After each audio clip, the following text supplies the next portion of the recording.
I've given you a bullish and a bearish cheat sheet, right? So we're going to be focusing on this first. So do you see price hitting an absorption area for the week, right? So this is an absorption area. These are our key levels. So do you see price hitting an absorption area? No, no trade, find the absorption area, right? So in other words, if you don't see an absorption area, you do not take a trade and you go back and you find where the absorption areas are. Now, assuming you know where the absorption areas are, you go, yes, has price tapped into that absorption area, right? No, wait for price to hit the absorption area, right?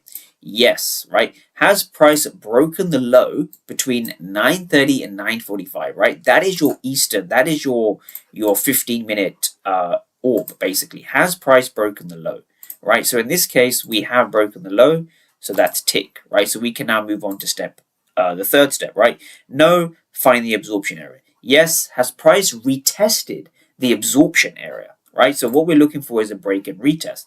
So notice how I'm building a story in price. I'm not just looking to trade any random break, any random sweep, any random fair value gap, right? Your trading needs to have frameworks and directions to them.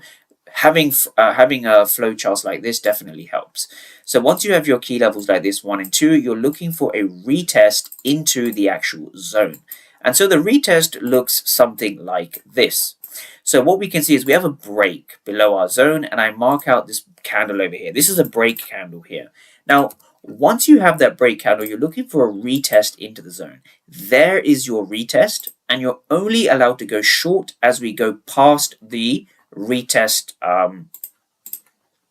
candle, right? But we want to understand what was going on here, right? So how do we determine that? So we determine that by looking at these charts over here.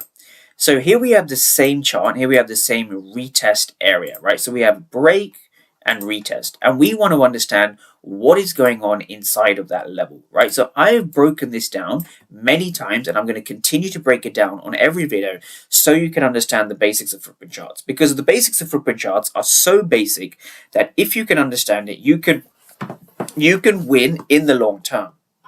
And so the basics of footprint charts are very simple, right? You have a bid and an ask, right? You have the bid, which is the left-hand number, and you have the ask, which is the right-hand number.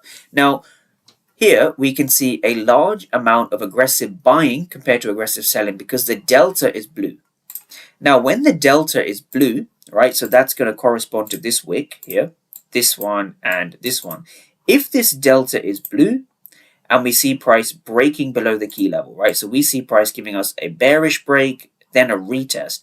We can go short here. We can have our stops just above this wick. Now, what gives us confidence to place our stops here, right? And we just want to be targeting minimum the